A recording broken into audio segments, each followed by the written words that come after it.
What's up guys, welcome back to the KBFx channel. Today I'm going to be talking about how do I trade my candlestick Forex strategy, right?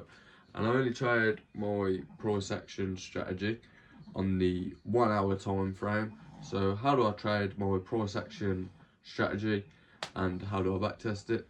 Let's jump on the charts and I'll show you now. Right guys, so right here we have the candlestick anatomy. So on my left we have the long, the buy candle on the 1 hour time frame. This candle represents that within the hour, the lowest point came down to here, the highest point came up to here, and then closed here on the 1 hour time frame. And then the same for the red candle. The path of price of this red candle shows us that within this hour, we opened here, came up to here, came down here, and closed here. So the path, the price movement path within the hour represented by this candle looks like this. And then again, with the green candle, it would look like this. So this is the candlestick anatomy, and it is with this candlestick anatomy that I've trained myself to read price action on the 1 hour time frame, so I can tell on the 1 hour time frame what these candles represent. And on the 1 hour time frame, all I'm looking for is within these candles. So obviously, like we've just covered, the red candles tell me that we moved down, the wicks represent that within the hour we pulled back, and the green candles to the upside represent that we pushed up and we closed strong, which tells us that there's a bullish bias in the market. So in order to take a trade, what I need to see on the 1 hour time frame would be something that looks something along these lines: strong upwards momentum, pull back with no shift, strong break of the high, pull back to this level if that pullback shows no shift of momentum for the pair that I'm trading, and then a continuation. I'll be setting a pending order at this area. So what I'll be looking for: strong upwards momentum, pull back with no shift, strong break of the high, pull back to this area that shows no shift, set pending order here and go. That's what I'm looking for, and this is what I trade in the live market. But obviously before I went live with the strategy, I tried myself vigorously to read it in backtesting, and then not only did I backtest my statistical edge, but I also refined my edge until it was very sharp and ready for the live markets. And that's now why I'm a funded trader, and that's why I can continue to maintain and manage this funded account, is because I've taught myself to trade it neutrally, not emotionally, and that is why I'm succeeding as a statistical professional trader. So let me just show you a representation of what I would need to see in order to take a trade. The current pair that I'm trading is Euro Japanese Y. Currently on Tuesday, 4 p.m. So right now, what am I seeing in price action? Well, the market closed here. So the market closed, and then what happened when we opened? We left a big market gap, as we can see by the gap. And then what happened after the gap? We pushed to the upside. Could we commit? Not really. We started to see weakness to the upside. And then what happened? Well, we got a shift in momentum to the downside, creating an area of liquidity in this area. So now we have an area of liquidity. Then we continue to range in this area here. And then what we did was we ranged, and then we came up into the area of liquidity above that range, and now we've tapped that area, and now we're starting to show signs of weakness. So like I say, in order to take a long position on the 1 hour time frame, because I only trade the 1 hour time frame, I'd need to see a strong push of momentum up to the upside, pull back with no shift, strong break of the high, pull back to that area and go, and then I'd be happy to get involved. So just for a visual representation, looks a little something like see the pullback. Right now I'm not interested in any position, any longs, because we've just broken into an area of interest. We've pulled back and now we've broken the high, and we haven't broken the high and shown me signs that we want to continue. Broken the high and left a large wick. So right now I'm a bit concerned that we don't want to continue to the upside, so I'm just going to wait for more evidence in price action that we want to go up. We're just staying patient right now, and then wait and see what price action wants to do. Right now Still not seeing any proof. We've come into this area of significance. We're not really showing me the most strength in the world, and I'm seeing a bit of resistance in this area right now. So just being a bit patient with this ascending, I'll call this more of an ascending nature in an area of interest. Right now, this isn't what I'm looking for in order to go long, but it's taken me a long time to train my eye to see this. It probably sounds very simple, me explaining this right now, but trust me, I've back tested this strategy over a lot of data. So I've traded 6 pairs with it, 3 years, and I've probably done those 3 years 3 times. So 3 times 6, 18 times 3, you get fucking 18 times 3, 54. So I've probably done around 54 years worth of data back testing these pairs. So again, I've back tested these extensively and I've refined my trade plan. I'm just explaining it in a very simplified version here for the sake of simplicity, just to give you an idea of what real trading looks like. So what I'm looking for, again, are probabilistic statistical edges. I'm looking for a large leg of momentum in my candlestick trading Forex strategy, especially coming from this nice descending nature over here. We've started Monday, we've got a range, we've come into this area of interest. Let's see if we can commit, show signs that we want to trend up to the upside, strong break of the high, pull back to that area and go. Let's see if we can get it.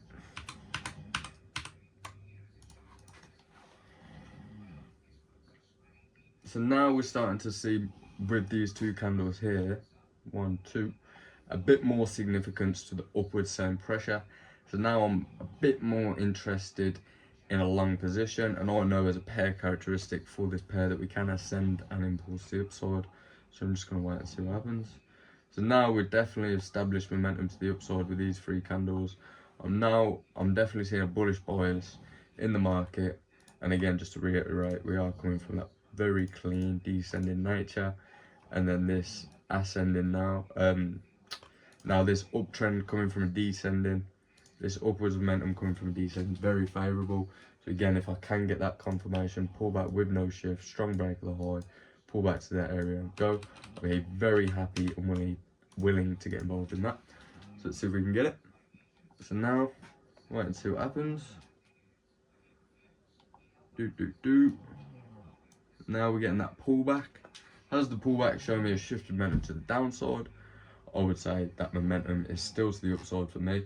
So because I've trained myself to read price action, read the candlesticks, I can see that right now the momentum is up and not down. And now again, we've gotten that thing. We've gotten exactly what I forecasted, that strong leg of momentum, strong break of the high with no shift in the pullback. So for me, there is no shift in this pullback. Now I'm just looking for a pullback to this area and go. So I'll be more than happy and willing to set a pending order at this level as per my drawing, which would just be right here. So I'll be setting my order right there. I can see that on this pair, 12 pip stop loss looks minuscule, so I'm just going to bump that up. 19 pip stop loss, just so visually I can see that I've got a bit of room to play there. And then we're just going to see what happens.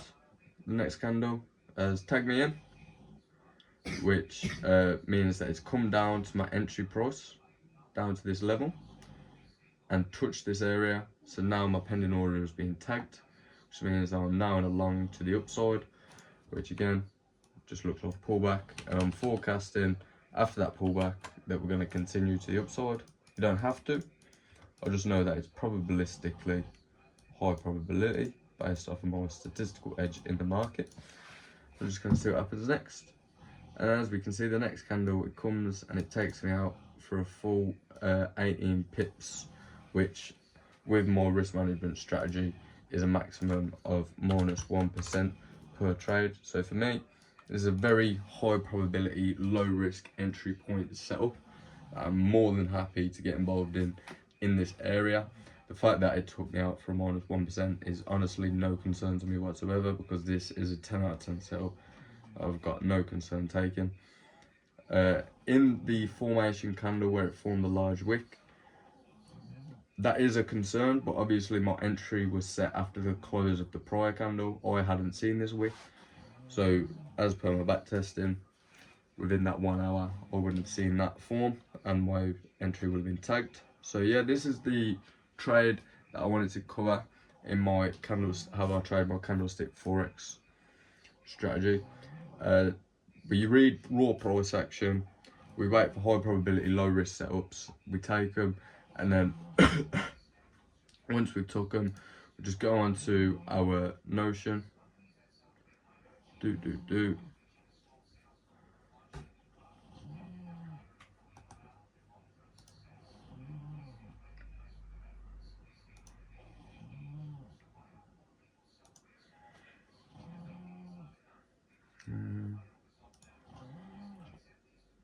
Let's get an empty file quickly.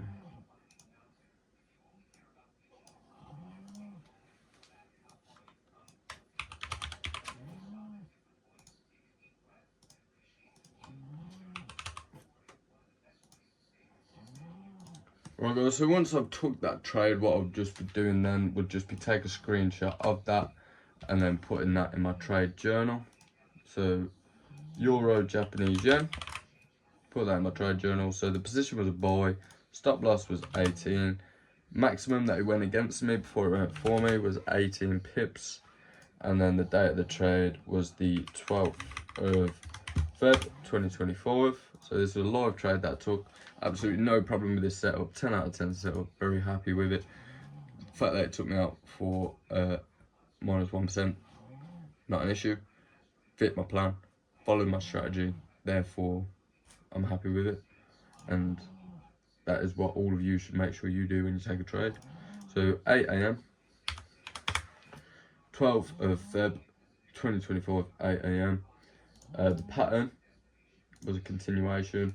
Return -1. Grade, pretty solid. I like it. And then we just whack the picture in of the trade itself. And then we just go key points, toggle list. So strong, upwards momentum. No shift in momentum. In the pullback. Continued with a solid close. And then all I'll do is I'll just hide that trade in my object tree. Well, not just hide it, sorry. What I'll do is I'll file it, so Feb 25, and then I'll label that trade continuation long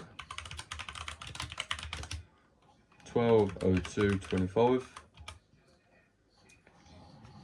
This is on my back testing, so what I do for my back testing is I've got them all filed. I'll show you here, like so.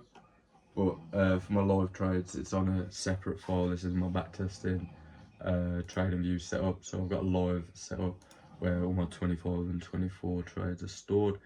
But in my back testing, I haven't got this trade in there, so I'm just gonna delete this one. But yeah, then what we do is just hide it, and then we continue to back test and continue to trade the live market.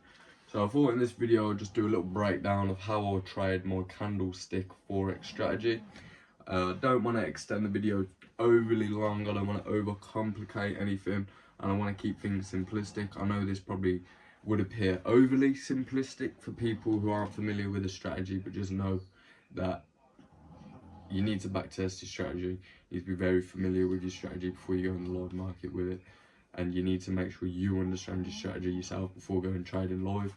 Please, by all means, don't watch this 15-minute, 20-minute video, however long it is, and then go think that you know how to trade the live market. Trust me, it's taken me years of experience to get to this level, and it will take you years of experience to retrain your mind, to think in probabilities, to learn high probability setups.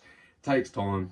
Trust the journey, enjoy the journey, and if you enjoy the journey and the process, if you fall in love with the process, then you're arrived, because just keep following the process, and then the results are inevitable. So thank you guys for watching. Peace, love, prosperity. Don't do drugs. Peace.